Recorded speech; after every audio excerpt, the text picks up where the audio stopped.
He did not say how high, and I should ask him. Next time I talk to him, I'll try to see if I can. Gold and silver. I've got to punctuate this again. He said gold and silver is the only thing that you can depend on, and the price will escalate rapidly. Gold never changes value. The only thing that changes value is the stupid paper Federal Reserve note, and they don't use it. They know that it's a total joke, and they can pull the rug out from underneath the Federal Reserve note anytime they want to, and believe you me, they will. 1 ounce of gold would have bought a suit back in 1960. Today in 2000, 1 ounce of gold will still buy it. All right, Lindsey, let's finish up with the timeline. Boom, boom, boom, we get back. Then we're going to go to phone calls and let folks actually ask you questions themselves straight ahead. Again, I'm Alex Jones. We're talking to Chaplain Pastor Lindsey Williams. And we'll continue this important discussion on the other side. Stay with us.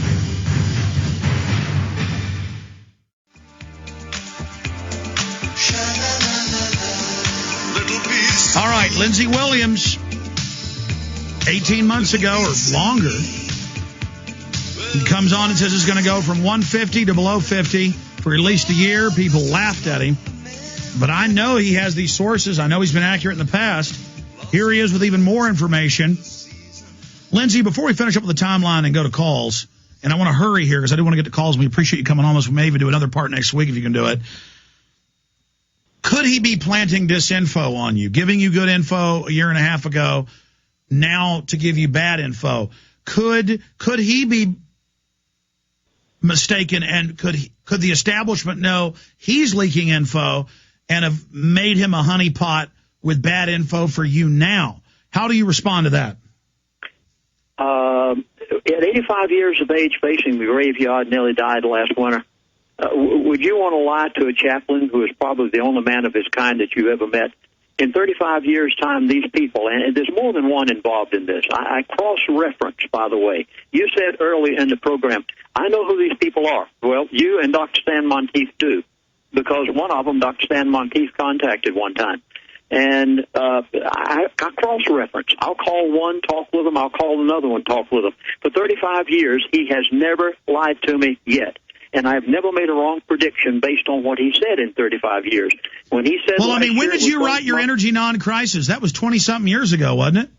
Yeah, that was actually about 25 years ago. So, well, I mean, the issue is, in that book, you say there's really giant reserves of sweet and near sweet crude. You list the areas, and then decades later, it's come out mainstream news here and there that you were telling the truth, and they've got agreements not to ship that oil with the Arabs. But regardless, I believe you're credible. I know you're credible. I just wanted to ask that question because I've been asked that. Quickly, finish the timeline. I want to go to calls. Okay, let's go to a timeline here. First of all, bank takeovers. Watch out. I was told that within 2 years, nearly everyone will be working for the federal government. They want to take over every bank. Nearly every weekend, you'll see 5-10 banks being taken over. They'll do it in the Northeast this weekend, Southwest next weekend. They don't want you to know and realize what's happening. They're going to narrow it down to 9 major banks. Those will be so bailed out by the government that everybody that works for a bank, including the CEOs, will be employees of the federal government within 2 years. Watch the number of bankruptcies. You're going to see them increase drastically when it gets to the point that it is literally absurd. And you'll see it in the newspapers every weekend. How many took place in your city or your state?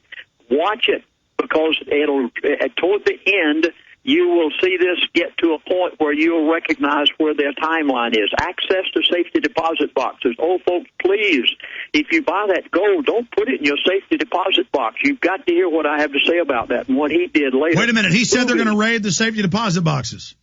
Movies in Hollywood, what they produce, watch it. They are going to tell you what they're doing out of the Hollywood movie. I don't like the Hollywood movies. They're perverse. He said that. He said they're predictive programming or conditioning us or preparing us. Yeah, they're going to tell you everything they're going to do in advance through the movies that are coming out of Hollywood. And then watch the pace of inflation. This is one of the greatest timelines you can possibly have. When you see inflation begin to escalate extremely rapidly, this is it. Now, you saw it. You saw it within the past few days.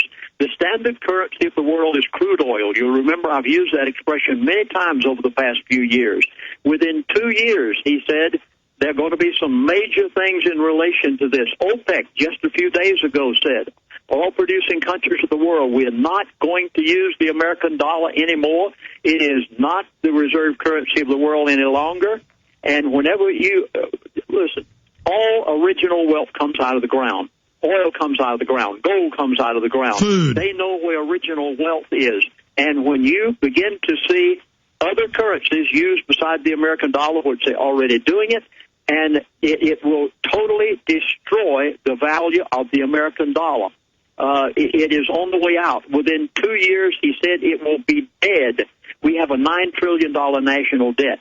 Now that the countries of the world do not need the dollar anymore for the sale and trade of crude oil, they are getting rid of it every way they possibly can. Because of this, there will be nobody out there buying the interest on the national debt of $9 trillion. Because of that, you are going to see a complete collapse of the American dollar. Folks, if you are in paper, get out. You must take note from what this man said. He said our currency is gold and silver. And you are going to just watch that timeline of what OPEC does, what happens to oil, and what takes place with crude oil. And, Alex, I've got more here, but how far do you want us to go? Lindsey, just continue. Okay. The national debt. I got to go back to this for a moment. We have a $9 trillion national debt approximately. Of course, it's much higher than that, but that's what they admit to. It's not the debt that matters. And we're adding to that $1.5 trillion this year. The debt is not the important part. The important part is someone must pay the interest on the national debt. Now, he went into this in detail. I mean, and you've got to please note, someone must buy the interest on the national debt. It's bought by the Treasury of the United States of America, issuing T-bills and securities. For as long as anyone is known, the American dollar has been the reserve currency of the world. Now, when nations do not any longer use the American dollar for the sale and trade of crude oil, they have no need for it. As a result, they don't come in and buy our Treasury bonds. And he said, this man, he went into this in detail. He said the Federal Reserve now is beginning to buy T-bills and the securities that the Treasury of the United States of America is issuing every few weeks. He said this cannot go on. That's called monetizing the debt. That's called monetizing the debt. That's what Argentina did. That's what Zimbabwe has done. That's what the Weimar Republic back in the 1930s in Germany did. Yes, he said outright, this is going to collapse the dollar. He said this cannot go on. As soon as the nations become aware of what's happening, they will quit showing up altogether for the issues of the T-bills. And at that point, watch your newspapers. See how many people come to the Treasury auctions every few days and buy our T-bills. And when you see none of the nations showing up, you know it is at the verge of the point that the dollar will totally collapse. And already, as the New York Times and Bloomberg reported earlier this week, the end of the dollar is the world reserve currency. Different headlines with that same terms, different variants of it. They said that Europe, the Arabs, Asia, China, Japan, they have 62 to 65, depending on which nation. Gave different numbers between 62, 63, 64, 65. One of them had 66%. I read the numbers on air. Percentage of their reserves are in dollars. But in the last 2 years, they've been slowly buying a basket of currencies, mainly the euro, moving away. Now, in the last 2 weeks, for the first time, they've switched to majority foreign currencies. And within 2 weeks, they didn't just go to majority foreign currency, leaving the dollar. They went 60+% lopsided. They still have a majority in dollars, but they're now moving away. Every time they go and buy, every week, let's say they buy, let's say Japan buys $30 billion worth of U.S. currency or of currencies. Now they're only buying $13 billion of that $30 billion. And that's just a raw random number I'm throwing out. So they now have left the dollar. They're now leaving it. It's not a question of when's it coming. The long death has begun. Did he say it'd be fast or slow? Well, he said it's going to be over a period of their timeline. Their timeline is 2 years. They don't want to make it too fast because too many Americans would wake up to what they're doing, and the last thing they want is what you... Listen, Alex, everything you say in your new your new DVD, oh my goodness, folks, this is the death of the elite. If Alex could only get that to every single American in this country and make them believe it. He said within 2 years, now I'm quoting this all word for word to the best that I could write it down as fast as I could. You notice how fast I'm talking too, trying to get it out today. Within 2 years, you will be so broke you will not be able to rebel. This is startling. Folks, they have a plan. They think that they have it made. They think that there's nothing in the world you and I can do about it. Economic warfare. I mean, they admit they do this to make you so poor you can't resist, just like the Argentinian top economist I had on. It's in their own documents. They did that there. They were first world.